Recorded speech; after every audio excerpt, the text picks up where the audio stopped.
kita buka kitab Hakim-Hakim karena saya mengajak kita untuk memahami apa yang tertulis di sini ya. Semua yang akan saya berikan dari sini ya. Maka baik kalau sambil kita membuka kitab Hakim-Hakim terutama dari bab 1 sampai 5. Bab 1 sampai 5 itu saja.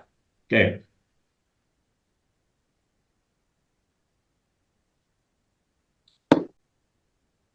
Nah, para hakim, Otniel, Ehud, dan Deborah, ya, yang bisa kita temukan dari kitab Hakim bab 1 ayat bab 1 sampai 5.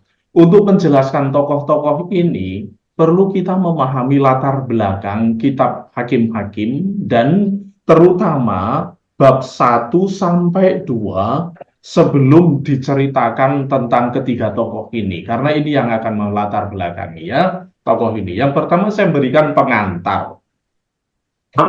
Ketiga tokoh itu ada di dalam kitab yang namanya kitab-kitab sejarah. Jadi dalam kitab suci kita ada yang namanya kitab-kitab sejarah, itu meliputi Yosua, Hakim-Hakim, Rut, 1-2 Samuel, 1-2 Raja, 1-2 Tawarik, Esra, Nehemia, Tobit, Yudit, Ester, 1-2 Makabi. Semuanya itu disebut sebagai kitab sejarah. Nah, secara kronologis, sejarah Israel yang termuat di dalam kitab-kitab sejarah itu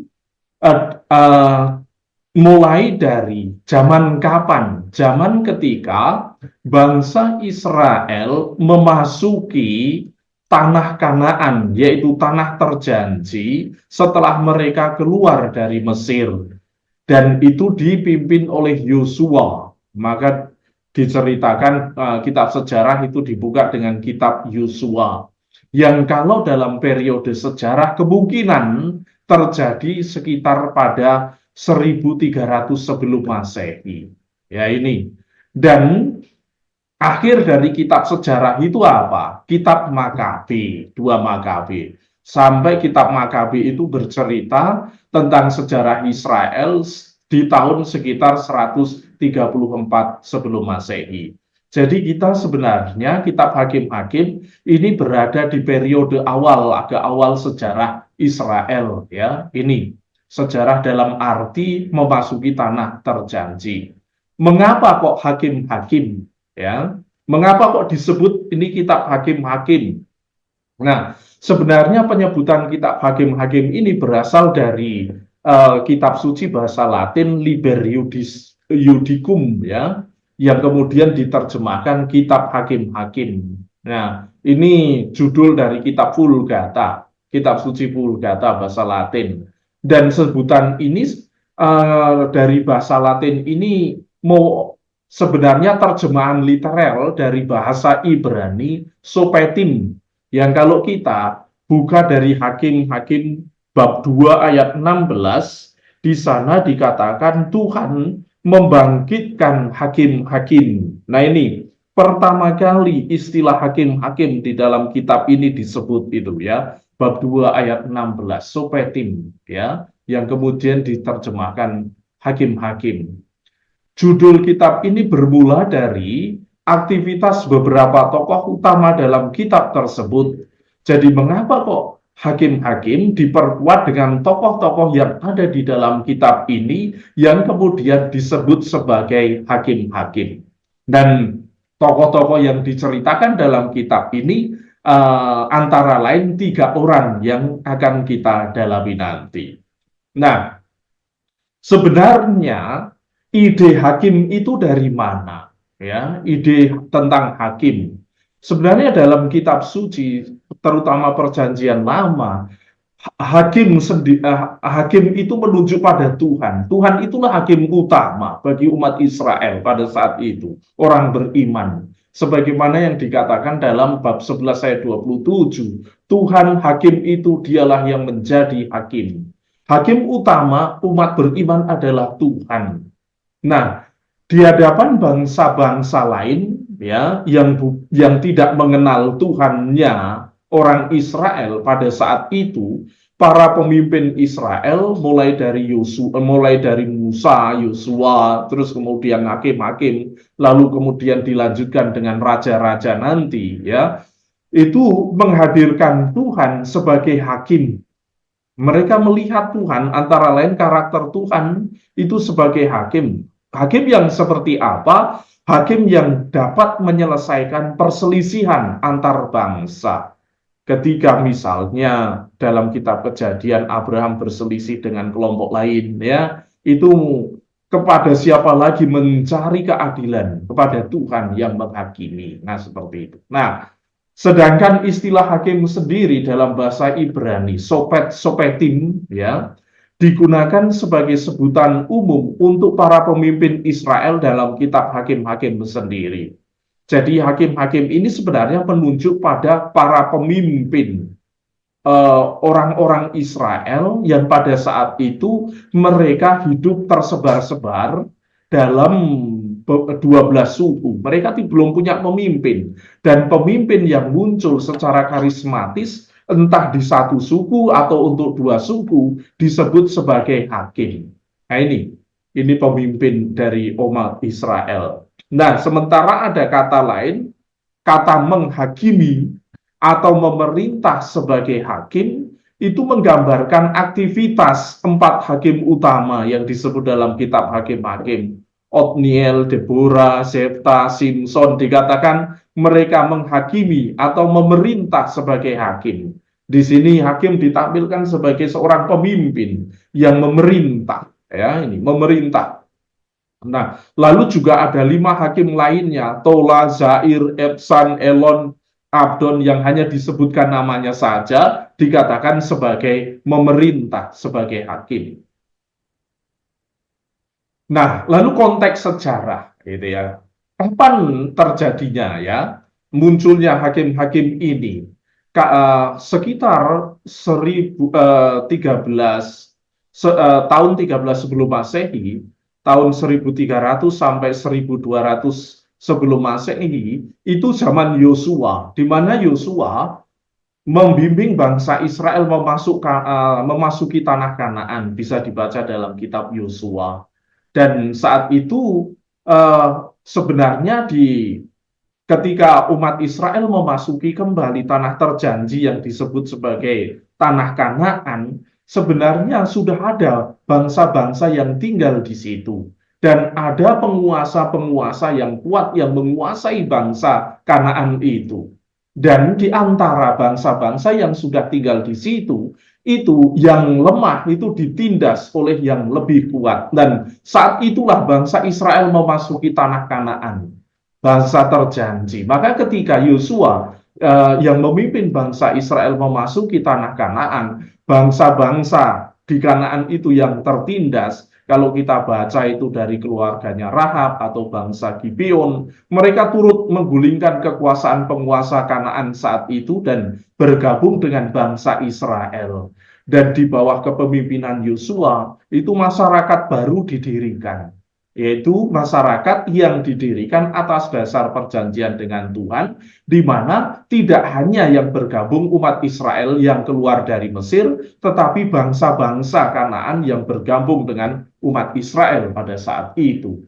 Dan penggabungan ini, masyarakat ini, di mana bangsa Israel dengan bangsa-bangsa setempat itu, mereka berjanji dan bersumpah untuk beribadah kepada Tuhan. Dan mereka akibatnya dicaplok atau dianggap sebagai keturunan nenek moyang dari dimasukkan suku Sebulon, Efraim, Manase, Yehuda, dan seterusnya. Dan mereka dianggap sebagai bangsa Israel. Ini pada zaman Yosua. Nah, setelah Yosua wafat, ya, sekitar tahun 1150 sampai 1000, disinilah zaman hakim-hakim, zaman suku-suku Israel, di mana orang-orang Israel di sini tidak mempunyai pemimpin. Dikatakan dalam Hakim-Hakim bab 1 ayat 1, sesudah Yosua mati, orang Israel bertanya kepada Tuhan, siapakah daripada kami yang harus lebih dahulu maju menghadapi orang Kanaan untuk berperang melawan mereka? Mereka masih saling merebut tanah, ya, tanah yang diduduki. Nah, karena ketika Israel masuk, bangsa Kanaan masih ada di sana, atau ada orang Kanaan yang ingin menguasai wilayah itu.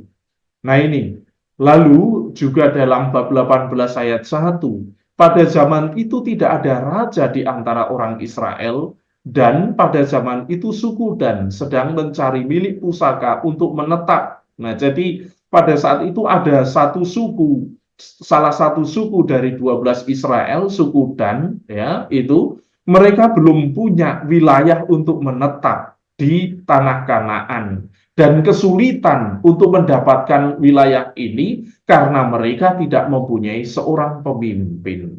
Dan di tengah situasi itu dipersulit dengan orang-orang Kanaan yang tidak mau menerima suku Israel ini untuk tinggal di sana. Maka ada peperangan sana-sini di antara orang Israel dan juga penduduk Kanaan. Nah ini kesulitan pada diri orang-orang Israel, mereka tidak mempunyai pemimpin. Nah sekarang di tengah situasi seperti itu muncullah hakim-hakim, ya, muncul hakim-hakim. Nah, secara lebih jelasnya kita lihat situasi bangsa Israel dan orang Kanaan setelah kematian Yosua yang mendorong munculnya hakim-hakim. Jadi, sesudah kematian Yosua tidak ada pemimpin yang maju memerangi orang Kanaan. Akan tetapi dari bab 1 ayat 2, Tuhan sendiri berfirman bahwa suku Yehuda lah yang harus maju berperang melawan Kanaan. Lalu orang Kanaan, siapa itu orang Kanaan? Ya, kalau kita lihat dari kitab Hakim-Hakim sendiri, mereka ini dianggap sebagai musuh yang harus ditentang dan dijatuhkan kekuasaannya. Mungkin dari antara orang-orang Kanaan ini ada yang kuat, kelompok ini ya, kuat dan menindas yang lain. Dan orang-orang Kanaan seperti inilah yang mesti digulingkan. Dan dalam bab 1 ayat 1 sampai 17 itu suku Yehuda mengalahkan kekuasaan orang Kanaan. Nah, orang Kanaan juga bisa ditemukan dalam kelompok minoritas di antara bangsa Israel. Jadi, ketika bangsa Israel masuk tanah Kanaan, tanah terjanji, mereka dalam suku-suku banyak orang, lalu kemudian menetap di suatu tempat. Nah, di tempat mereka itu terdapat juga orang-orang Kanaan yang bergabung dalam kelompok mereka. Ada yang mungkin bergabung di wilayah suku Manase, Efraim, Sebulon, di mana bangsa Kanaan itu tetap tinggal di negeri itu. Mengapa? Mungkin ketika bangsa Israel itu menduduki Kanaan, sudah ada orang-orang Kanaan di situ, tetapi sedikit. Sehingga apa? Ketika orang Israel tinggal di situ, orang Israel tidak mengusir mereka, tetap membiarkan mereka tinggal bersama. Nah ini, lalu ada kelompok dominan di antara orang Israel, di mana di sini orang Kanaan yang dominan, tetapi yang orang Israel yang minoritas. Seperti misalnya suku Naftali tinggal di antara orang-orang Kanaan. Itu suku Naftali mungkin dapat jatah di wilayah di mana orang-orang Kanaan sudah banyak di situ. Jadi minoritas di situ. Nah ini orang-orang Kanaan. Lalu kalau kita melihat dari bab 1 ayat 2, di situ dikatakan bahwa Tuhan sendiri mengutus supaya Yehuda maju berperang melawan suku Kanaan. Di sini perjuangan suku Yehuda benar-benar di situ disertai oleh Allah, berperang di sini dikatakan dalam bab 1 ayat 8 sampai 9, Yehuda berperang melawan orang Kanaan di pegunungan dan seterusnya ya. Lalu suku Yehuda maju bersama-sama. Ada bergabung dengan suku Yehuda yang membantu suku Simeon. Ya, ini menempati, ya, menundukkan suatu wilayah. Dan dikatakan Tuhan menyertai suku Yehuda sehingga mereka menduduki pegunungan itu.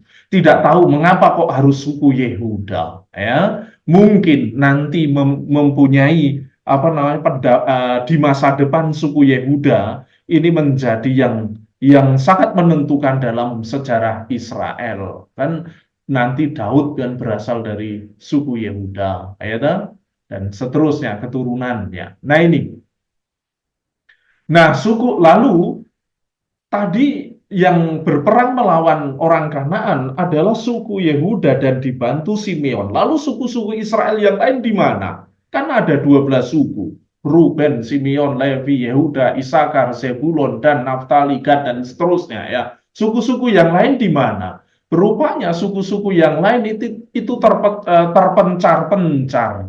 Mereka tidak bisa bersatu ya untuk apa? Untuk mengalahkan orang-orang Kanaan. Contohnya di sini ya dikatakan suku Benyamin gitu ya. Suku Benyamin, tetapi orang Zebus penduduk kota Yerusalem tidak dihalau oleh Bani Benyamin. Suku Benyamin tidak bisa berbuat apa-apa ya. Juga keturunan Yusuf yang maju menyerang Betel. Di sini suku Yusuf itu berperang. Tetapi suku Manase itu membiarkan orang Kanaan dan mereka hidup bersama dengan orang Kanaan. Meskipun orang Kanaan itu sering mengacaukan mereka, bermusuhan. Tapi suku Manase tidak berani menentangnya. Nah, juga suku Efraim ya tidak menghalau orang Kanaan yang diam digeser tempat mereka tinggal, sehingga orang Kanaan tetap tinggal di tengah-tengah mereka.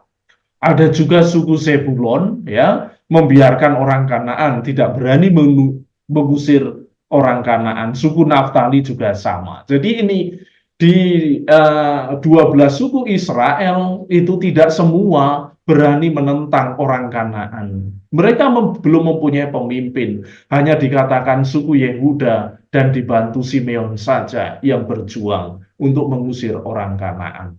Nah, sekarang ya, di tengah situasi seperti itu, muncullah hakim-hakim.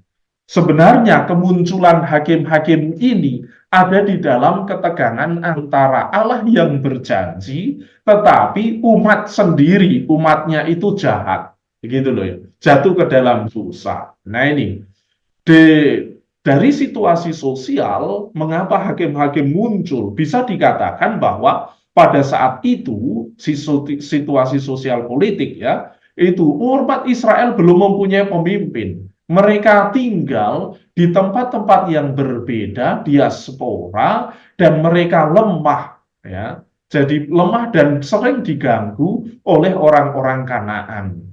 Ini dari segi sosial politik. Nah, tapi dari segi iman, istilahnya teologis, munculnya hakim-hakim itu ada di dalam ini.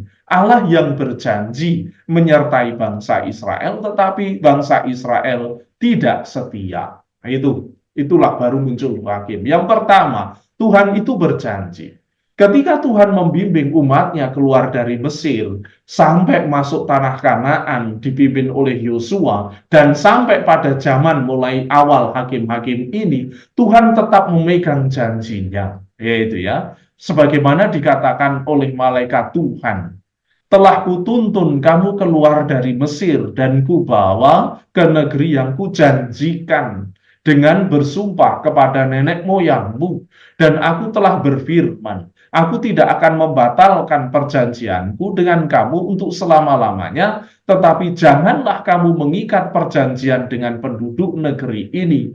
Mezbah mereka haruslah kamu robohkan, dan seterusnya. Ya, ini jadi janji yang mana? Tuhan sudah pernah berjanji kepada Abraham, ya, pada saat itu bahwa ia akan memberikan kepada Abraham tanah dan keturunan serta berkat. Dan tanah itu mana? Negeri itu mana? Ya tanah ini. Tanah Kanaan itu, tanah terjanji itu yang sedang diduduki, yang sedang dimasuki oleh orang Israel, tetapi sudah diduduki oleh orang-orang Kanaan. Nah itu ya, itu janji Tuhan. Tuhan tetap memegang janji itu bahwa negeri itu akan diberikan kepada mereka. Tapi syaratnya, Tuhan meminta syarat supaya umat Israel itu tidak mengikat perjanjian dengan penduduk negeri. Dalam arti apa? Pengikat perjanjian itu melibatkan penyembahan kepada Tuhannya, Allahnya orang penduduk negeri itu.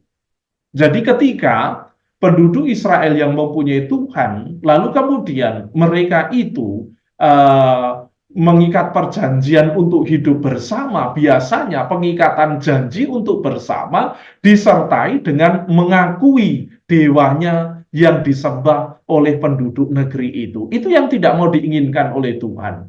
Yang tidak diinginkan oleh Tuhan bahwa bukan soal pertama-tama bahwa mereka tinggal di satu tempat yang sama, tetapi karena untuk tinggal di satu tempat yang sama, mereka harus menyembah dewanya mereka. Nah, itulah yang tidak diinginkan oleh Tuhan. Nah, ini.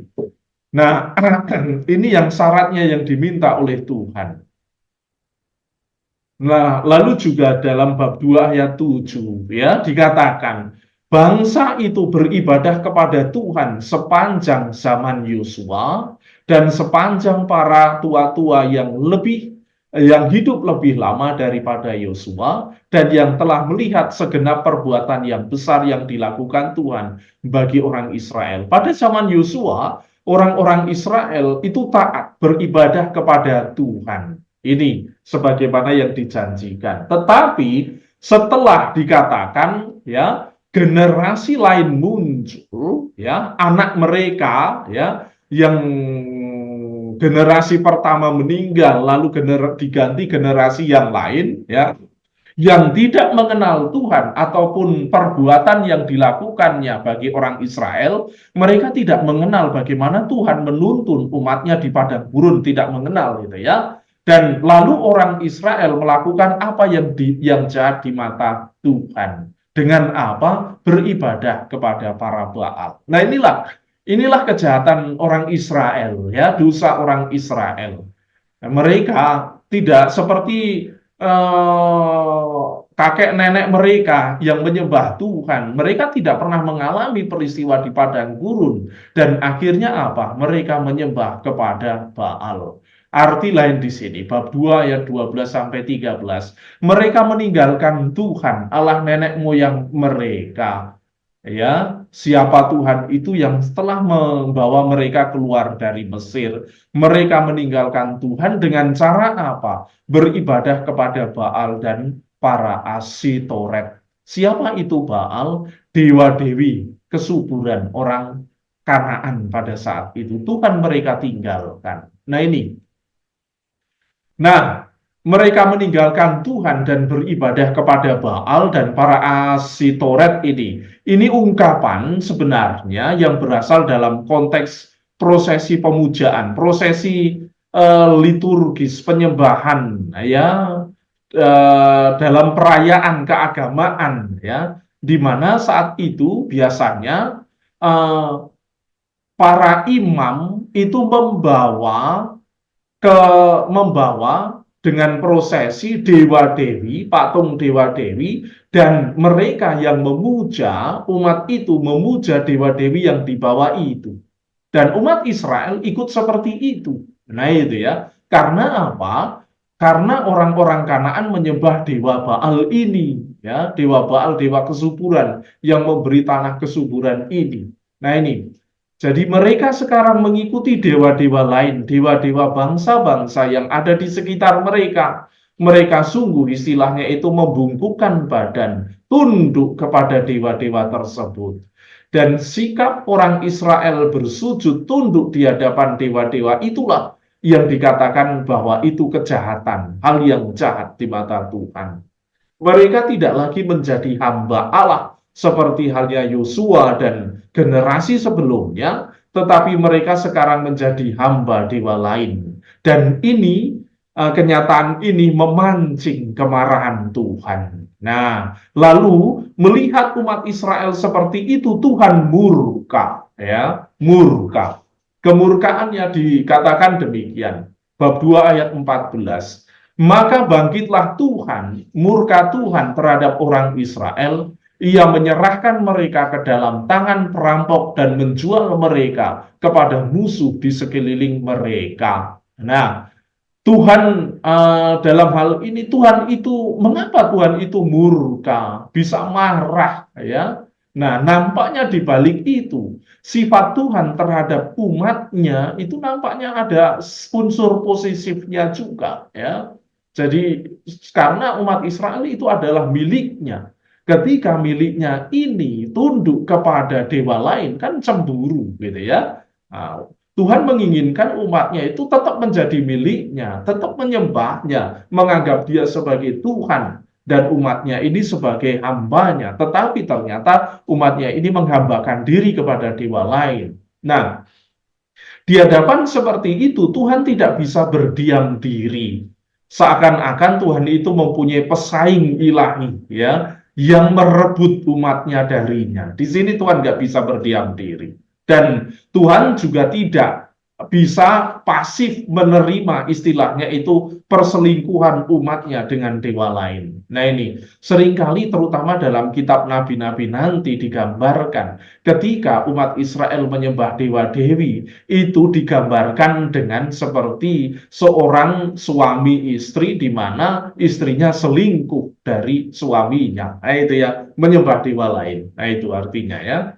Ini. Jadi Tuhan murka. Kemurkaannya ini diwujudkan dengan apa? Ia menyerahkan dan menjual mereka kepada musuh. Siapa itu mereka? Umatnya sendiri, ya, supaya dikuasai musuh. Nah, ini kemurkaan Tuhan. Lalu munculnya hakim-hakim. Setelah umat Israel itu di tangan musuh sebagai istilahnya itu akibat dari kemurkaan Tuhan, umat Israel menderita.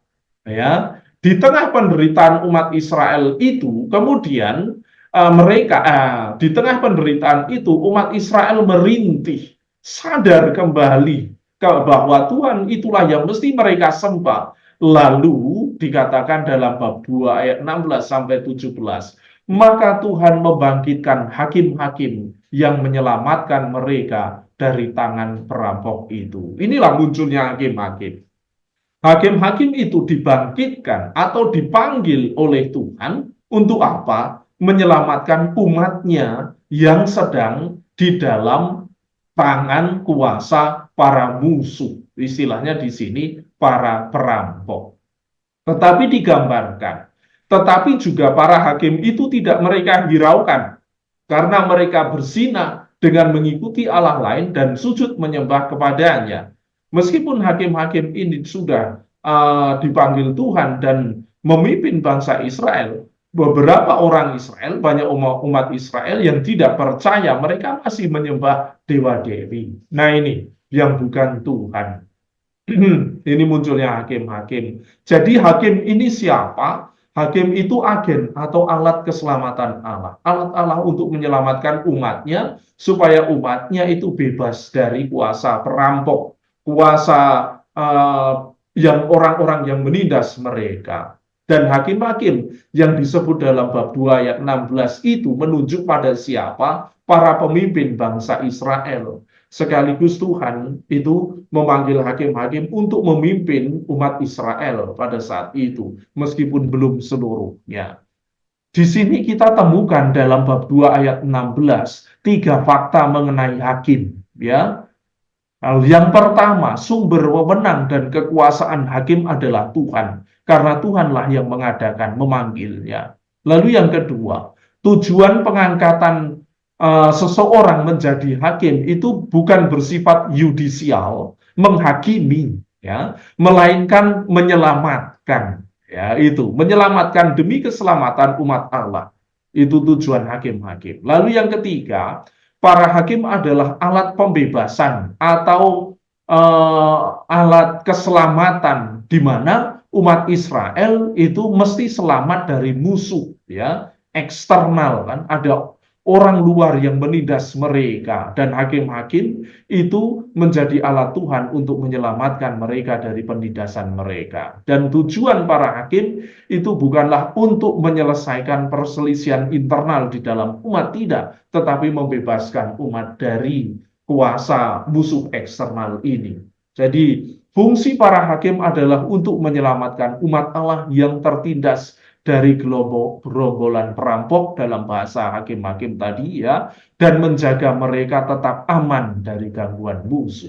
Itu dari sampai bab 2. Nah, dalam rangkaian dosa dan penghakiman, rangkaian dosa dan penghakiman itu apa toh? Yang ini tadi, ya. di mana umat Israel berdosa menyembah Allah lain, dewa-dewi, lalu Tuhan itu menghukum, istilahnya itu ya, menyerahkan orang Israel ke tangan musuh, menjual mereka ke tangan musuh. Itulah rangkaian dosa dan penghakiman. Nah, dalam rangkaian itu Allah bertindak dengan mengirimkan hakim untuk menyelamatkan umatnya dari kesulitan mereka.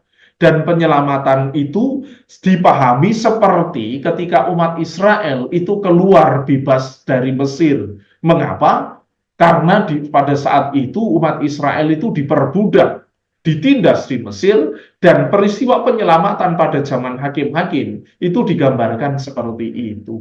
Ya, karena orang Israel itu ditindas, dirusui, dan diganggu terus-menerus oleh orang Kanaan. Nah, lalu ada ungkapan ini dalam tadi bab 2 ayat 16. Tuhan membangkitkan hakim-hakim.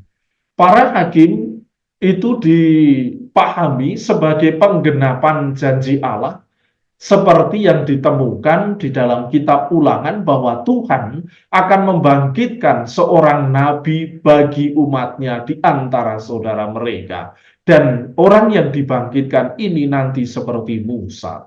Hakim-hakim ini nanti gambarannya itu seperti polanya seperti Musa. Apa itu? Membimbing umatnya, umat Allah itu keluar dari penindasan. Nah itu, dari gangguan. Nah, mengapa kok Tuhan ingin menyelamatkan umatnya melalui para hakim? Ya, ini alasannya. Nah, itu bisa kita temukan dalam bab 2 ayat 18 sampai 19. Setiap kali apabila Tuhan membangkitkan seorang hakim bagi mereka, maka Tuhan menyertai hakim itu dan menyelamatkan mereka dari tangan musuh mereka selama hakim itu hidup. Sebab Tuhan berbelas kasih mendengar rintihan mereka karena orang-orang yang mendesak dan menindas mereka. Tetapi apabila hakim itu mati, kembalilah mereka berlaku jahat, lebih jahat dari nenek moyang mereka dengan mengikuti Allah lain. Jadi ini alasan Tuhan menyelamatkan umatnya itu adalah belas kasih, ya. Ini belas kasih dikatakan di situ, ya. Nah, apa yang saya katakan di sini, mengapa kok belas kasih? Tuhan berbelas kasih karena ketika umat Israel itu merintih, ya, istilahnya itu berseru berdoa kepada Tuhan, meminta pertolongan, Tuhan mendengar dan Tuhan berbelas kasih. Maka untuk menyelamatkan mereka, Tuhan mengutus hakim-hakim. Tapi dikatakan di sini, setelah hakim mati, mereka jahat kembali. Balik seperti itu terus, ya. Jadi itu. Jadi Tuhan memberi umatnya hakim, itu tujuannya untuk menyelamatkan mereka dari tangan para musuh ini. Dalam ayat 16 tadi, dikatakan cerita mengenai kesulitan yang dialami oleh orang Israel, ya itu. Lalu Tuhan kemudian membangkitkan hakim-hakim. Mengapa kok tidak diceritakan hal yang lebih jauh lagi, tetapi langsung diceritakan bahwa Tuhan itu menunjuk hakim-hakim tertentu. Di sini dalam cerita ini dari ayat 16 ini bisa kita temukan bahwa munculnya para hakim itu merupakan seperti tindakan darurat. Jadi Tuhan sebagai tindakan darurat untuk menyelamatkan umatnya, ya, Tuhan itu mengangkat hakim-hakim. Nah, di situ ya, karena saking cepat-cepat supaya cepat-cepat diselamatkan, darurat kan, keadaan darurat. Nah, ini hakim-hakim muncul pada saat itu, istilahnya itu darurat, di mana umatnya sangat menderita, segera gitu ya. Nah, di dalam teks dikatakan bahwa Tuhan hendak menyelamatkan umatnya melalui para hakim, tetapi tidak disebut dahulu syarat pertobatan yang mesti dilakukan oleh umat Israel. Jadi ini, siklusnya adalah bahwa umat Israel itu jahat dengan menyembah Allah lain, meninggalkan Tuhan, Tuhan murka, kemurkaannya ini diwujudkan dengan menyerahkan bangsa Israel kepada musuh, ya. Lalu bangsa Israel itu ditindas, lalu kemudian bangsa Israel itu berseru merintih kepada Tuhan, dan Tuhan menanggapinya dengan mengutus hakim-hakim. Tapi ketika umat Israel merintih, berdoa, memohon kepada Tuhan, tidak disebutkan bahwa umat Israel bertobat, menyesal. Tidak ada ini. Ya, tidak ada ini. Tetap, meski demikian, Tuhan tetap mengutus hakim-hakim untuk menyelamatkan mereka. Jadi Tuhan menyelamatkan, tapi umat mesti bertobat lebih dahulu, itu tidak dikatakan. Dan sepertinya juga umat Israel itu ketika mereka berdoa kepada Tuhan, itu belum bertobat, tidak mau bertobat, hanya ketika sakit meminta kepada Tuhan. Nah ini ya, ini. Jadi absennya penekanan pertobatan dari pihak umat Allah ini menandakan bahwa Tuhan hendak menyelamatkan umatnya semata-mata karena apa? Alasan belas kasihan. Ya ini ya, alasan belas kasihan. Dan biasanya kan ketika orang dalam beberapa cerita itu Tuhan meminta supaya umatnya itu bertobat, mengubah jalannya, baru Tuhan memberikan keselamatan. Ini tidak, ya. Jadi sama seperti kita, misalnya ada orang bersalah kepada kita, minta bantuan kepada kita, ya, padahal dia salahnya banyak, ya. Kalau dia terlebih dahulu minta maaf kan enak gitu ya. Tapi dia nggak mengatakan itu, tapi kita membantu. Nah, mengapa kita membantu? Ini sama seperti Tuhan. Alasannya karena memang belas kasihan. Nah ini, belas kasihan. Dan belas kasih Allah ini merupakan tanggapan dari rintihan umatnya, meskipun umatnya itu tidak dikatakan mau bertobat. Nah, maka nanti setelah diselamatkan oleh hakim, hakimnya mati, nanti akan berdosa lagi. Nah, lalu Tuhan mencobai. Ini kata lain, kata Tuhan mencobai ini bentuk lain dari kata Tuhan murka. Ya, ini Tuhan murka. Dikatakan di sana, ya. Apabila murka Tuhan bangkit terhadap orang Israel, berfirmanlah ia, karena bangsa ini melanggar perjanjian yang telah kuperintahkan kepada nenek moyang mereka, dan tidak mendengarkan firman-Ku, maka aku pun tidak mau menghalau lagi dari depan mereka satupun dari bangsa-bangsa yang ditinggalkan Yosua pada waktu matinya, supaya dengan perantaraan bangsa-bangsa itu aku mencobai orang Israel, apakah mereka tetap hidup menurut jalan yang ditunjukkan Tuhan. Jadi ini Allah mencobai umatnya, ini ya, ada di sini. Allah mencobai umatnya. Allah mencobai umatnya dengan cara apa? Dengan perantaraan bangsa-bangsa yang menguasai, menindas, dan mengganggu umatnya. Inilah pencobaan Allah, ya. Nanti akan saya jelaskan mengapa kok seperti itu, ya.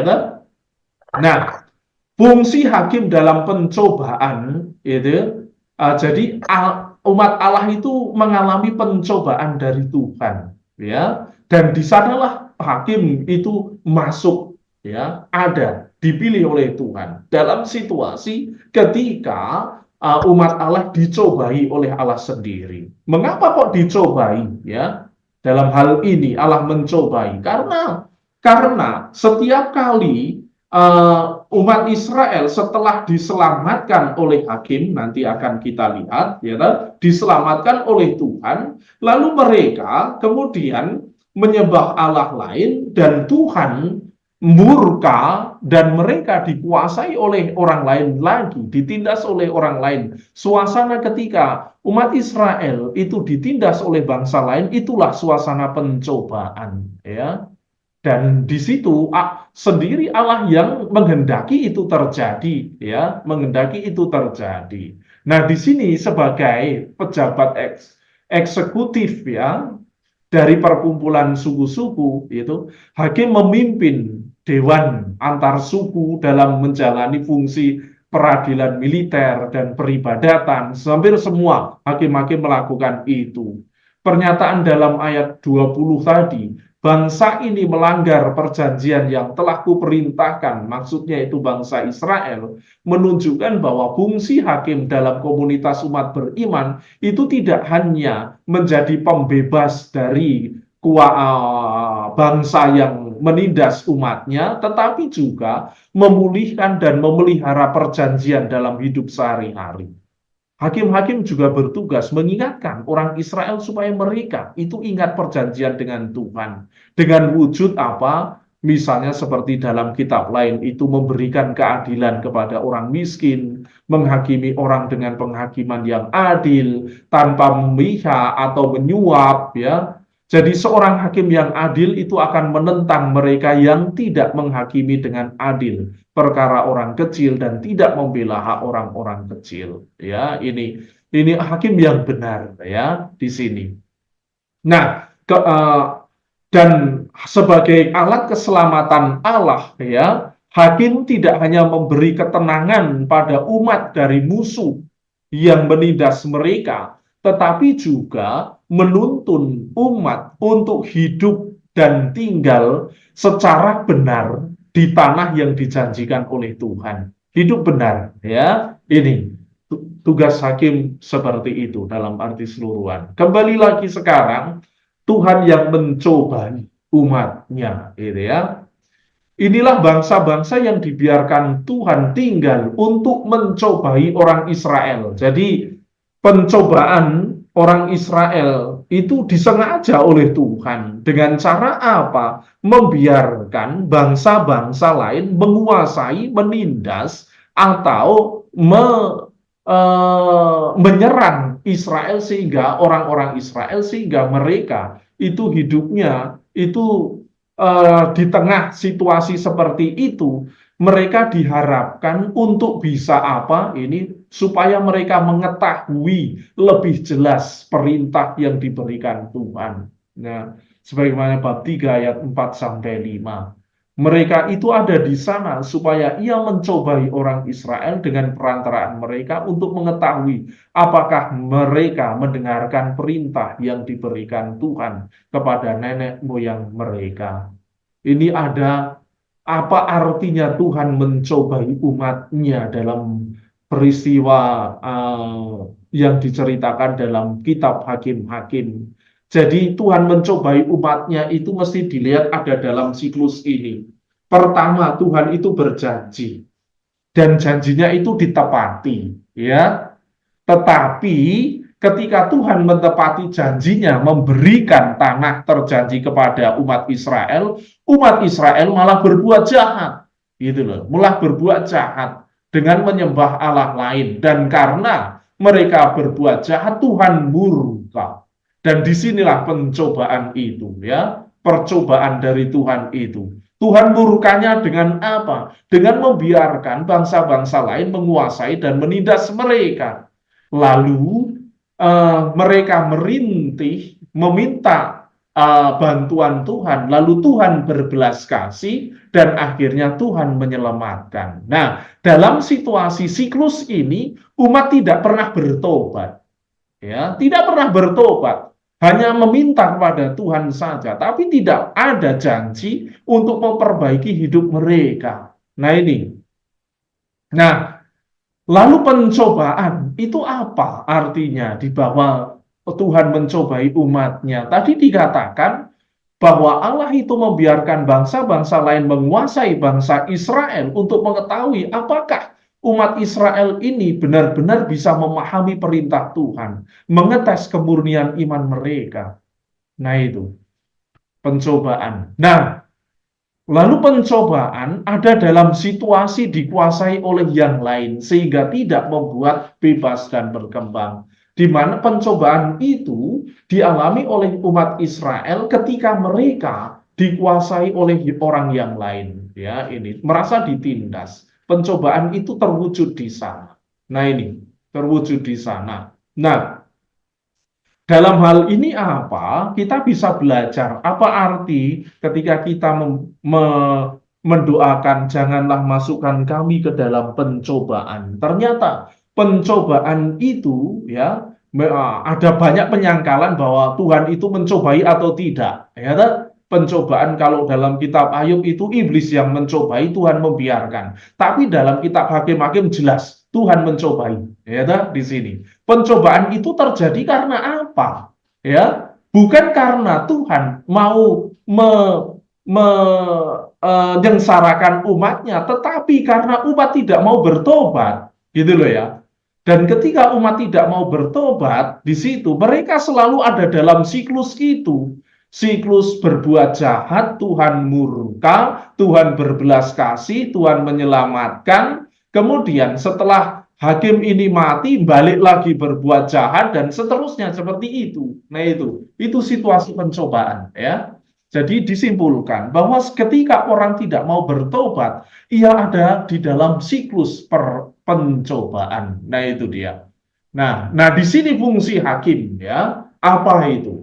Ketika umat dicobai oleh Tuhan, fungsi hakim membebaskan dari ancaman dan kekangan ya bangsa lain ekstern, mempertobatkan ya supaya umat mendengar perintah Tuhan dan memiliki iman yang kuat dan benar sehingga nanti tidak lagi jatuh ke dalam pencobaan ya. Ini menjadikan umat mengalami keadilan dan damai. Ini fungsi hakim. Maka dalam perang kitab hakim-hakim, ketika kita berdoa, janganlah masukkan kami ke dalam pencobaan dalam Bapa kami. Itu sebenarnya dibalik itu menuntut kita untuk bertobat. Nah, supaya putus siklus itu ya, siklus adanya Tuhan murka itu ya. Nah, di situ.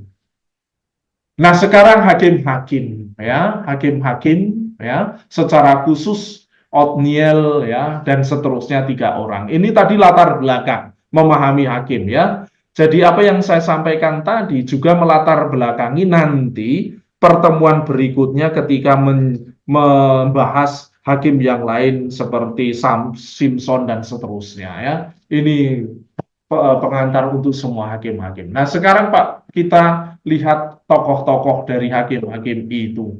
Cerita tentang hakim-hakim itu memiliki struktur yang sama, seperti ini. Sama, ya.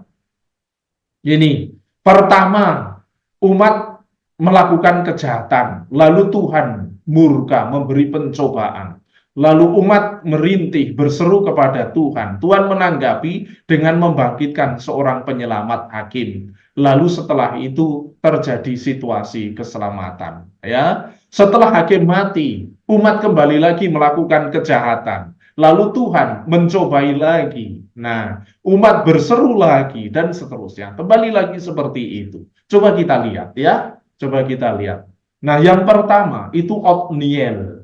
Bisa Bapak Ibu sekalian bisa buka dari kitab Hakim-Hakim 4, 3 ayat 7 sampai 11 ya. Di perikop ini dimulai dengan cerita umat melakukan kejahatan di ayat 7. Orang Israel melakukan apa yang jahat di mata Tuhan. Mereka melupakan Tuhan Allah mereka dan beribadah kepada para Baal dan para Asyera. Ini kejahatan mereka ya. Jadi kejahatan umat Allah itu melupakan Tuhan dan beribadah kepada Baal dan Asyera. Apa itu? Dewa-dewi kesuburan. Tidak menyembah Allah lagi. Nah ini. Dan lalu melihat itu Tuhan murka. Itulah situasi pencobaan di mana Tuhan mencobai umatnya. Lalu bangkitlah murka Tuhan terhadap orang Israel sehingga ia menjual mereka kepada Kusan Rishathaim, raja Aram Mesopotamia, dan orang Israel menjadi takluk kepada Kusan Rishathaim 8 tahun lamanya. Nah itu ya. Jadi bahwa umat Israel dikuasai oleh raja lain ya, itu merupakan apa? Tindakan aktif Tuhan, perestuan Tuhan. Ya, ini pada zaman dulu ketika satu kelompok wilayah, daerah atau suku atau kerajaan itu dikuasai, ditundukkan oleh raja lain, akibatnya apa? Ada penindasan, antara lain harus membayar upeti dan sebagainya, ditindas benar ya. Dan ini terjadi selama 8 tahun. Nah ini dikatakan itu. Nah itu tanggapan Tuhan terhadap apa ya? Jadi tanggapan Tuhan terhadap umatnya yang jahat tadi itu murka Tuhan. Istilah ia menjual mereka, Tuhan menjual mereka. Sekarang umat Tuhan menjadi budak atau hambanya Raja Aram. Seperti dulu mereka menjadi budak Raja Mesir. Nah itu. Dan dalam ayat 8 ini Raja Aram yang menguasai wilayah Kanaan yang menaklukkan orang-orang Israel dilihat sebagai alat Tuhan dalam mencobai umatnya. Ini Tuhan murka. Ya, oke. Lalu ketika umat Allah itu menderita, mereka berseru merintih kepada Tuhan, dikatakan dalam ayat 9a. Lalu berserulah orang Israel kepada Tuhan. Dan seruan orang Israel itu eh, seruan gabungan dari rintian karena mereka kesakitan ditindas dan seruan minta tolong supaya dibebaskan dari perbudakan dan penindasan. Tidak dikatakan mereka bertobat, enggak, langsung diceritakan berseru meminta kepada Tuhan. Jadi ketika mereka itu di dalam penderitaan mereka sadar ternyata Dewa Baal yang mereka sembah selama ini tidak bisa menolong mereka. Lalu mereka berseru kepada Tuhan. Lalu tanggapan Tuhan atas seruan mereka apa? Membangkitkan seorang penyelamat, Otniel di sini ya, 9b. Maka Tuhan membangkitkan seorang penyelamat bagi orang Israel, yakni Otniel, anak Kenas, adik Kaleb di sini ya. Jadi seorang hakim di sini, Otniel ini hakim ya, itu disebut sebagai seorang penyelamat. Ini menanggapi situasi krisis yang dialami umatnya, Tuhan membangkitkan seorang penyelamat. Otniel itu penyelamat satu-satunya Tuhan. Tetapi Otniel sebagai hakim di sini adalah alat Tuhan untuk menyelamatkan umatnya. Identitas Otniel itu seperti apa? Dikatakan di situ, anak Kenas, adik Kaleb dari suku Yehuda, keturunan bangsawan, terkenal karena keberanian dan kehebatannya. Dan dia sebagai seorang hakim ya yang membebaskan, mempunyai kualitas apa? Disertai oleh Tuhan dan diberdayakan oleh Roh Tuhan. Ini yang ditekankan dalam bab 3 ini ya. Tidak diceritakan bahwa Otniel itu pandai berperang dan sebagainya enggak, tetapi ditekankan bahwa selama dia berkarya disertai oleh Tuhan dan diberdayakan oleh Roh Tuhan. Ini yang kemudian ditulis dalam ayat 10. Roh Tuhan menghinggapi dia, Otniel, dan ia menghakimi orang Israel. Ia maju berperang, lalu Tuhan menyerahkan Raja Aram ke dalam tangannya. Nah ini ya, jadi seorang hakim yang dipilih oleh Tuhan untuk membebaskan umatnya, itu orang yang dihinggapi oleh Roh Tuhan, dibimbing oleh Roh Tuhan. Ya. Dan ini menandakan bahwa ketika ia bertindak, itu ia di dalam dirinya ada kehadiran dan kuasa Tuhan yang luar biasa. Roh Tuhan memberdayakan, ya, mengubah yang Otniel itu perwira kecil dari salah satu suku Israel menjadi pemimpin Israel dan menaklukkan musuh kelas dunia. Pada waktu itu Raja Aram itu Mesopotamia itu sekelas raja yang bisa menguasai kerajaan-kerajaan lain pada saat itu. Jadi kelasnya itu dunia, tidak hanya suku, ya. Ini lalu dikatakan Otniel menghakimi orang Israel. Arti kata lain di sini Otniel memobilisasi atau mengerahkan orang Israel untuk maju berperang. Dalam arti ini bahwa dia mempunyai kapasitas sebagai seorang pemimpin yang menggerakkan umat Israel. Karena pada saat itu orang-orang Israel kan krisis kepemimpinan.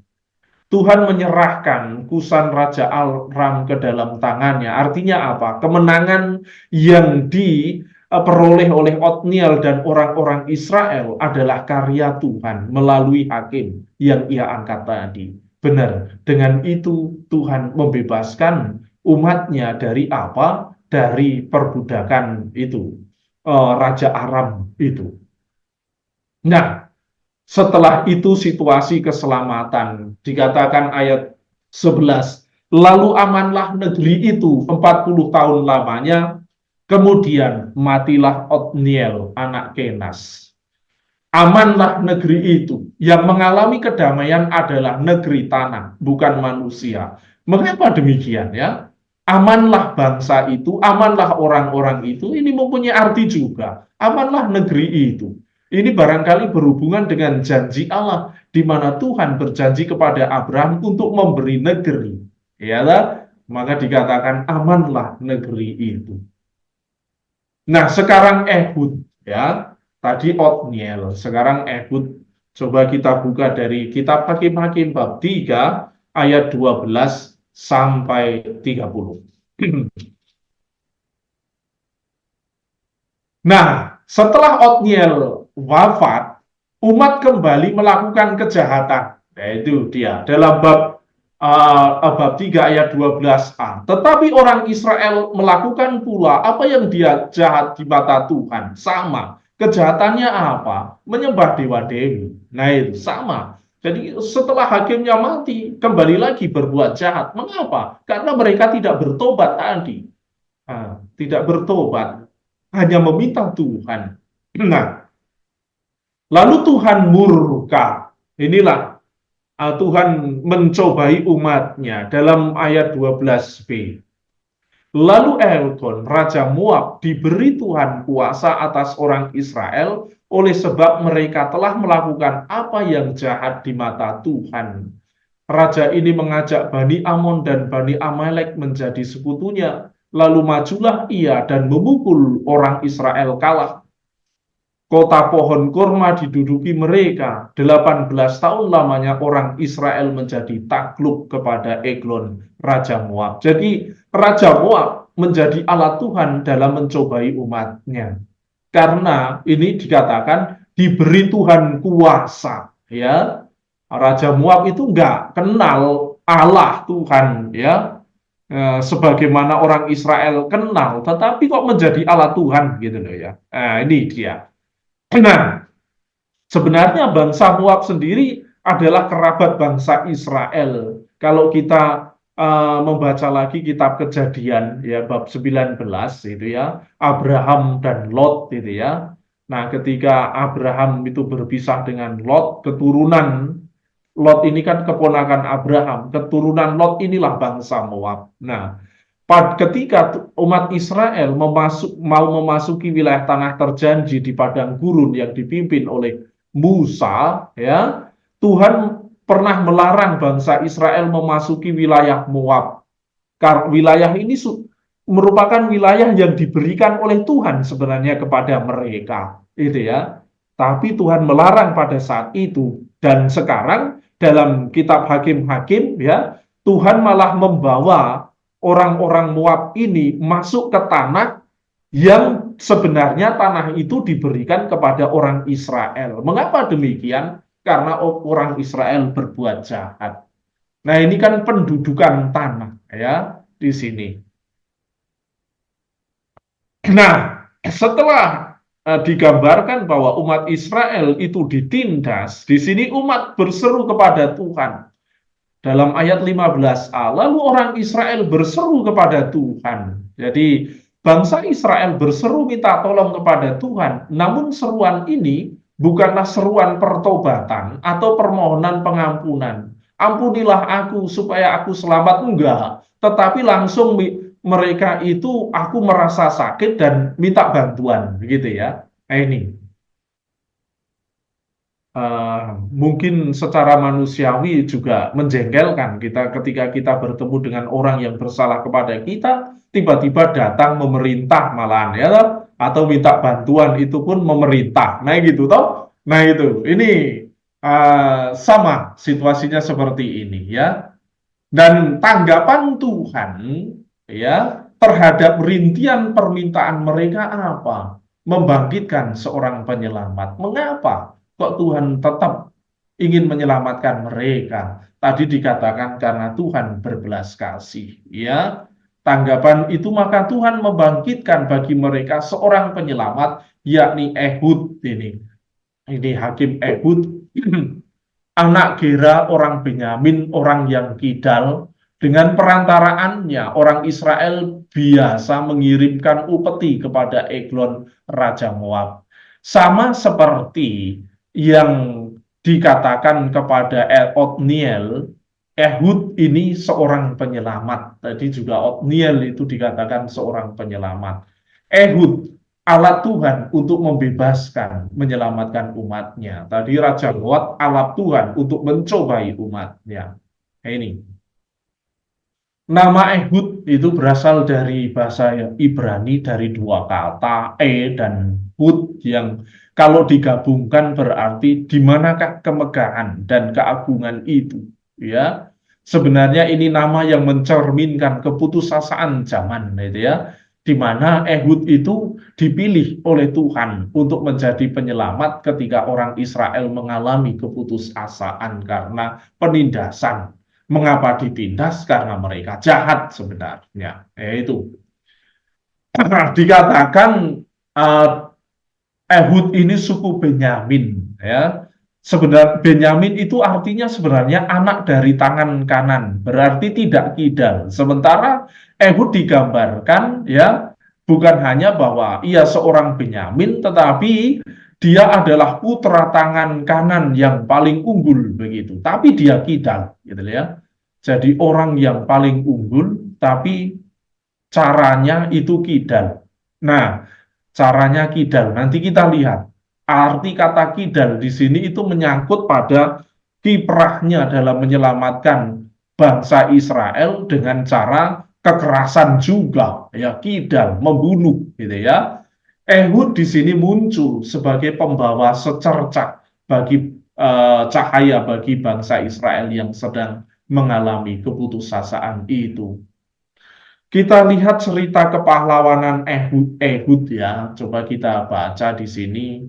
Ceritanya ada di situ ya. Dan Ehud membuat pedang yang bermata dua yang panjangnya hampir sehasta, disandangnya lah itu di bawah pakaiannya pada pangkal paha kanannya. Kemudian ia menyampaikan upeti kepada Eglon Raja Moab. Adapun Eglon itu seorang yang sangat gendut. Setelah Ehud selesai menyampaikan upeti itu, disuruhnya pembawa-pembawa upeti itu pulang. Tetapi ia sendiri berhenti pada batu-batu berpahat yang di dekat Gilgal dan kembali menghadap raja. Berkatalah ia, ada pesan rahasia yang kubawa untuk tuanku ya raja. Kata Eglon, diamlah dahulu. Maka semua orang yang berdiri di depannya itu pergi keluar. Lalu Ehud masuk mendapatkan dia, sedang ia duduk sendirian di kamar atas di rumah peranginiannya. Berkatalah Ehud, ada firman Allah yang kubawa untuk tuanku. Lalu bangunlah ia berdiri di tempat duduknya. Kemudian Ehud mengulurkan tangan kirinya, diulusnya pedang itu dari pangkal paha kanannya dan ditikamnya ke perut raja. Sehingga bulunya beserta mata pedang itu masuk, lemak menutupi mata pedang itu, sebab pedang itu tidak dicabutnya dari perut raja. Lalu keluarlah ia melalui pintu belakang. Demikianlah Ehud sampai ke serambi. Pintu kamar atas itu ditutup dan kuncinya setelah ia keluar. Baru saja ia keluar, datanglah hamba-hamba raja melihat, tetapi pintu kamar atas itu terkunci. Lalu berkatalah mereka, tentulah ia membuang air di kamar rumah peranginan itu. Lalu mereka menunggu-nunggu sampai menjadi bingung, tetapi raja tidak membuka pintu kamar atas itu. Kemudian mereka mengambil kunci, membuka pintu, maka tampaklah tuan mereka mati tergeletak di lantai. Sedang mereka berlambat-lambat, Ehud meloloskan diri. Ia lewat dari batu-batu berpahat dan meloloskan diri ke arah Seira. Setelah ia sampai ke sana, ditiupnyalah sangkakala di pegunungan Efraim. Lalu turunlah orang Israel bersama-sama dengan dia dari pegunungan itu, dan ia sendiri di depan. Berkatalah ia kepada mereka, ikutlah aku sebab Tuhan telah menyerahkan musuhmu, orang-orang Moab itu ke dalam tanganmu. Maka turunlah mereka mengikuti dia, lalu mereka merebut tempat penyeberangan sungai Yordan ke Moab, dan tidak seorang pun dibiarkan mereka menyeberang. Pada waktu itu mereka menewaskan kira-kira 10.000 orang dari Moab, semuanya orang yang tegap dan tangkas, seorang pun tidak ada yang lolos. Jadi dari apa yang cerita tadi, bahwa Ehud ya yang dibangkitkan oleh Tuhan untuk menyelamatkan umatnya dengan cara bahkan membunuh itu merupakan rencana Allah, ya, rencana Allah ya, di situ ada dalam masuk rencana Allah. Nah, Ehud ditampilkan sebagai orang yang cerdas dan banyak akal, bagaimana dia bisa masuk istana, menyelinap dan sebagainya, cerdik ya. Lalu sebenarnya Ehud digambarkan sebagai antitesis terhadap orang Moab. Orang Moab itu pada saat itu dikenal sebagai bodoh-bodoh gitu ya. Sementara Ehud itu cerdik. Nah, dan hal ini dibuktikan ketika orang Israel menugaskannya untuk menyampaikan upeti kepada penguasa Moab, ya, menyampaikan ke sana itu menyampaikan upeti, menyelinap ya, lalu kemudian ke istana dan membunuh raja. Seperti dalam film perang-perang itu toh, ada orang membawa upeti ke penguasa raja tetapi keretanya itu diikuti dengan para prajurit yang mau membunuh raja. Nah, itu seperti itu. Nah, dalam cerita Ehud ini timbul pertanyaan sebenarnya, Ehud itu pahlawan atau pembunuh? Karena cara menyelamatkan ya, yang digambarkan tadi, ceritakan tadi, hampir bahwa Ehud itu orang yang cerdik membunuh raja, gitu ya. Nah, jawaban ini bergantung pada sudut pandang kita. Nah, pada seseorang, bagi orang Moab saat itu, si Ehud ini adalah pengkhianat. Dia masuk diterima dengan baik di istana, tapi malah menikam raja. Nah, itu ya, itu bagi orang Moab dia pengkhianat. Tapi bagi bangsa Israel, dia adalah penyelamat yang diutus Tuhan. Mungkin di sini bagaimana moralitas seperti ini, moralitas sebagai orang yang diutus Tuhan kok membunuh ya. Nah, ini mungkin bagi seorang moralis Ehud adalah orang yang pandai namun dia kejam. Itu ya, sampai membunuh. Nah, itu kan pertanyaan-pertanyaan itu ya yang bisa kita tanyakan. Karena karya keselamatan Allah kok dilakukan dengan cara kekerasan gitu ya. Itu kan pertanyaan lebih lanjut. Nah, kitab Hakim-Hakim, ketika kita membaca Ehud, tokoh Ehud, itu sepertinya kitab Hakim-Hakim bukanlah katalog ataupun yang menyimpan tokoh-tokoh teladan. Nanti juga hakim-hakim yang lain juga ada dalam peperangan-peperangan, membunuh, ya, dan di situ. Nah, di sini seseorang mungkin suka dengan kecerdasan dan tipu muslihat Ehud kalau itu melihat Ehudnya. Namun mungkin orang lain juga tidak akan bisa memaafkan bagaimana Ehud mengkhianati, ya toh? Cerdik, berbohong, bahkan membunuh. Nah, dua hal ini ketika kita membaca kisah Ehud. Dan nampaknya di dalam cerita itu tidak dijelaskan lebih jauh peran Tuhan dalam pembunuhan seorang raja ini. Nah, ini seakan-akan tidak diceritakan. Sikap Tuhan terhadap Ehud yang membunuh raja itu nggak diceritakan. Apakah salah atau benar? Ya, nah itu.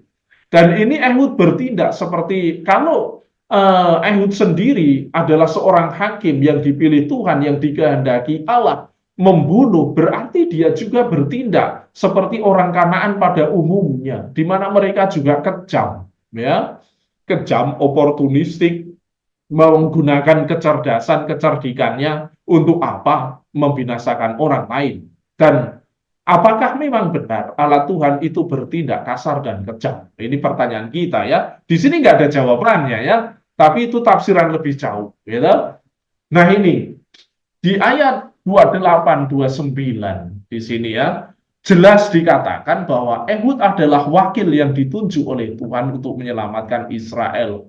Dan jika Israel dibebaskan dari penindasan bangsa Moab, maka semestinya orang Israel itu memuji Tuhan, ya, bukan memuji Allah lain, ya, menyembah Allah lain. Tuhan sendiri membangkitkan penyelamat dan ia menyerahkan musuh di sini katakan ke tangan Ehud, dan Tuhan telah bermurah hati lagi kepada orang-orang yang tidak layak menerimanya, yaitu umatnya sendiri dalam hal ini. Mengapa demikian? Kan tadi kan sudah di awal Otniel itu menyelamatkan mereka, tetapi umat Israel bertindak jahat lagi. Nah, sekarang Tuhan menyelamatkan lagi di sini ya, istilahnya Tuhan bermurah hati terhadap umatnya yang jahat, yang sebenarnya tidak layak menerima kemurahan itu.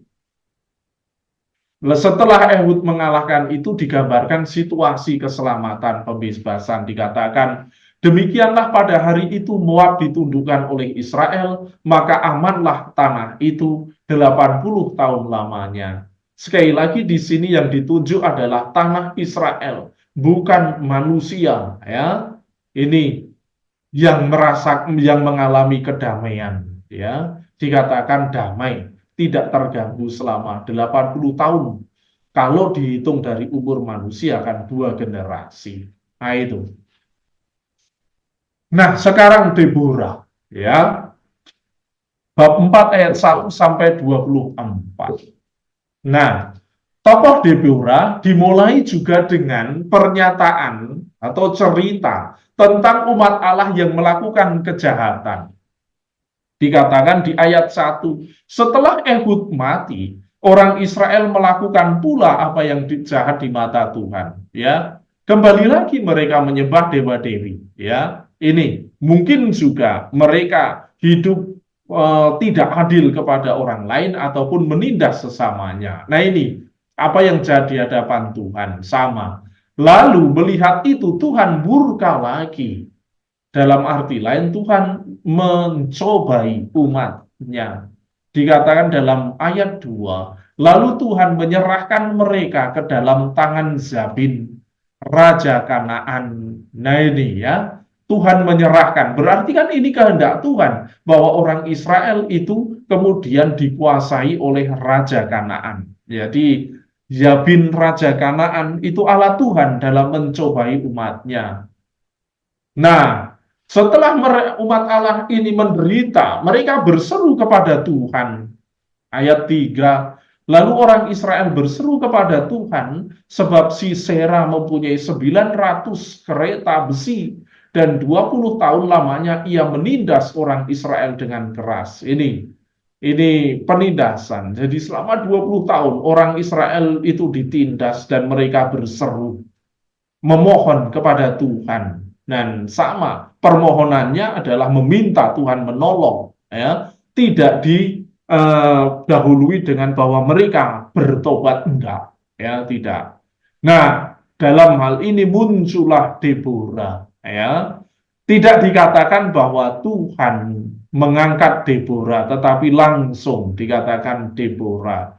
Pada waktu itu Deborah seorang nabiah, istri Lapidot, memerintah sebagai hakim atas orang Israel.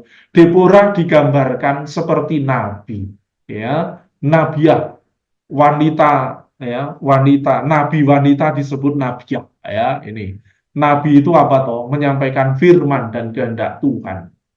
Nah, dalam hal ini Deborah sama seperti dua hakim sebelumnya adalah alat Tuhan untuk menyelamatkan umatnya. Dalam bab 5 ayat 7, Deborah disebut sebagai ibu di Israel. Yaitu, ibu di Israel. Nah, ada Deborah itu mempunyai nama, Deborah mempunyai arti lebah sebenarnya. Atau pembawa harapan, atau lebah. Ya, dia tak ditampilkan lebih sebagai seorang nabi. Seorang nabi itu apa? Ya, seorang nabi itu berfungsi sebagai juru bicara Tuhan kepada umatnya. Dan dengan ini Deborah dipandang sebagai suksesi atau pengganti Musa. Ya itu ya. Karena seperti Musa menyampaikan firman Tuhan. Nah, kisah Deborah bisa kita baca di ayat 5 seterusnya ya. Ia bisa duduk di bawah pohon kurma, ya, kurma Deborah antara Rama dan Betel di pegunungan Efraim, dan orang Israel menghadap dia untuk berhakim kepadanya. Ia menyuruh memanggil Barak bin Abinamon dari Kades di daerah Naftali, lalu berkata kepadanya, "Bukankah Tuhan Allah Israel memerintah demikian? Majulah, Kak, bergeraklah saya maju belum belum Gunung selesai, ada Tabor acara. menuju Gunung Tabor dengan membawa 10.000 orang Bani Naftali dan Bani Zebulon bersama-sama dengan engkau," dan seterusnya. Nah, ini cerita tentang Deborah, bisa Bapak Ibu baca sendiri di ayat-ayat selanjutnya, ya. Di situ dari cerita Deborah ini di ayat 14 dikatakan, "Lalu berkatalah Deborah kepada Barak, bersiaplah, sebab inilah harinya Tuhan menyerahkan Sisera ke dalam tanganmu. Bukankah Tuhan telah maju di depan engkau?" Lalu turunlah Barak dari Gunung Tabor, dan 10.000 orang mengikuti dia, dan Tuhan mengacaukan Sisera. Artinya apa di sini? Peperangan yang dipimpin oleh Barak. Barak nanti Deborah itu maju sebagai panglima karena Barak tidak berani sendiri. Peperangan itu ya dipimpin oleh Tuhan sendiri, dan ini dinubuatkan oleh Deborah. Nah, bisa dibaca sendiri itu ya. Nah, apa yang saya jelaskan di sini ya, penindasan oleh orang Kanaan adalah tanggapan Tuhan terhadap penyembahan berhala yang terus-menerus dilakukan oleh umatnya. Ya. Tetapi ketika sadar, umatnya ini berseru dan datang kepada Deborah untuk meminta firman dari Tuhan mengenai masalah mereka. Mereka itu dikuasai oleh bangsa lain, ditindas sebenarnya dari kesalahan mereka, karena mereka itu menyembah Baal, kejahatan mereka. Tapi ketika mereka itu sedang kesusahan itu, mereka datang kepada Deborah meminta petunjuk itu firman Tuhan untuk mereka dalam menyelesaikan masalah supaya mereka keluar dari penindasan itu apa? Itu memintanya kepada Deborah. Lalu Deborah memanggil Barak, ya. Mengapa Barak yang dipanggil Deborah? Padahal Barak itu bukanlah seorang pemimpin pada saat itu. Bahkan ia itu berkemauan lemah, ragu-ragu untuk berperang melawan orang-orang Kanaan tadi. Ketika dia melawan musuh dalam pertempuran atas perintah Tuhan, Tuhan memberikan kemenangan, ya. Namun Tuhan tidak akan membiarkan Barak di sini mendapatkan kepuasan karena menggunakan peristiwa itu untuk kejayaan pribadi. Tuhan tidak, ya. Nah, itu tidak seperti itu. Maka dari itu, ya, eh, peperangan yang diceritakan dalam Hakim-Hakim tokoh Deborah di sini mau ditunjukkan bahwa peperangan itu dilakukan oleh Tuhan, tidak dilakukan dengan senjata manusia atau demi kemuliaan manusia, ya. Karena apa? Yang dipanggil oleh Deborah itu bahkan Barak yang tidak berdaya, ya, yang tidak seperti panglima perang yang lihai, enggak, tapi orang yang tidak berdaya yang malah lemah, ya. Nah, penekanan itu mau mengatakan apa? Bahwa kemenangan itu benar-benar merupakan perintah Tuhan, merupakan karya Tuhan. Dan kemenangan atas peperangan itu seharusnya membuat bangsa Israel itu untuk memperhatikan Tuhan dan menghormati Tuhan. Itu ya, itu. Karena sebelum-sebelumnya, setelah umat Israel mengalami kedamaian, umat Israel malah tidak menghormati Tuhan, malah menyembah Allah lain, gitu ya. Nah, Deborah digambarkan sebagai perempuan yang kuat dan berani di situ. Sebagai nabi Tuhan di masa yang gelap dan suram, dia mewakili secercah cahaya dan harapan bangsa Israel saat itu. Tuhan adalah pahlawan sebenarnya, ya. Tetapi karakter prestasi alatnya, yaitu Deborah, itu tidak bisa diremehkan. Jadi tetap dalam hal ini kita bisa melihat apa itu karya Tuhan dan alatnya. Yang utama itu Tuhan, pahlawan sebenarnya yang mengalahkan. Tetapi di dalam mengalahkan musuh umatnya ini, ada alatnya yang prestasinya tidak bisa diremehkan.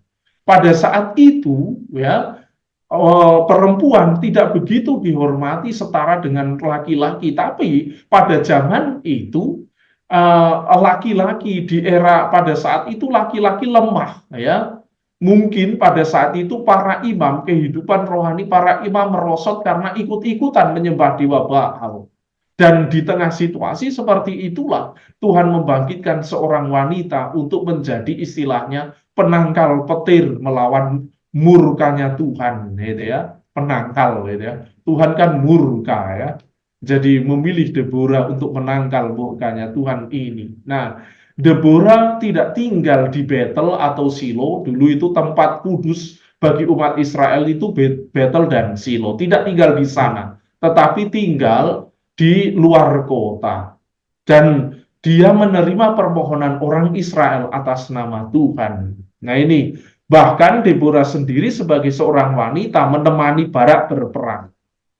Dia sebagai panglima di situ malah memimpin di situ, ya, menjadi juru bicara dari panglima tertinggi yaitu Tuhan. Lalu selain Deborah ada juga seorang wanita, Zael, istri Heber, yang kalau kita baca di situ, dia itu berani melanggar kesetiaan keluarganya demi membantu umat Allah di situ, ya.